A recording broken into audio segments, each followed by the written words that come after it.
Yan yun. Hi, mga palangga. Manuroy ta ninyo. Manuroy ta, mao ini siya ang papuntang kuan. Downtown sa Canada. Diri sa Montreal, Canada.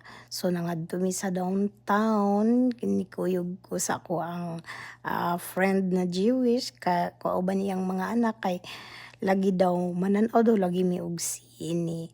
So nitanaw nisugot ko, nikuyog jud ko kay ngano gusto ko ma-explore kung unsa jud ang life diri sa Canada, no. So may man ang mo maglakaw-lakaw ta kay makakita ta adventure ba. So mao niya nga among gipangagian tunnel. So diri taas-taas pa din ang tunnel no, nindot jud siya labi na gabii. Makita ninyo lahi-lahi ang color sa ilang mga suga.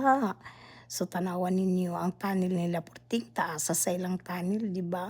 Mura pa siyang tunnel sa Japan o di napagawas nami sa tunnel o makita niyo sugat ninyo ang building pagkanindot.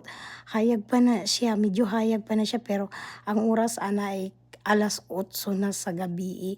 Imagine na ninyo 8:00 o 7:00 sa gabi na ni siya nga nagkuan mi nag-ride.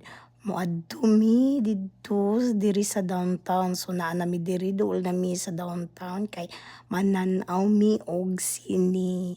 Mananaw mig sini. So nikuyog ko kay libre. Tanawan na yung mga building perting tagasa. Lapad kaayo mga building nila diri og limpyo ang lugar. So nindot gyud diri sa Canada, no. Nindot gyud diri sa Canada. Kung kugihan lang jud ka o kabalo ka mo antos o kabalo ka mo tipid. So medyo traffic gamay. So maura ni ilang traffic diri ka na galing mag-stop ang mga stoplight. Dugay kaayo. So tiis-tiis muna. So naanami, hapit na mi din na siya moabot.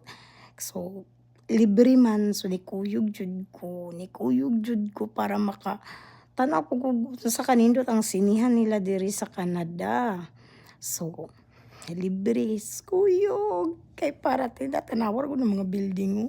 Pagkanindot, makawala sa problema, sa stress. So, wow, explore jud mo pag once makadtumog laing mga lugar bansa, mag-i-explore jud ninyo para naamoy mga memories na makip nga na uy nakakita day ko nakaabot ko ng mga lugar ana lang jud na siya ka simple, no.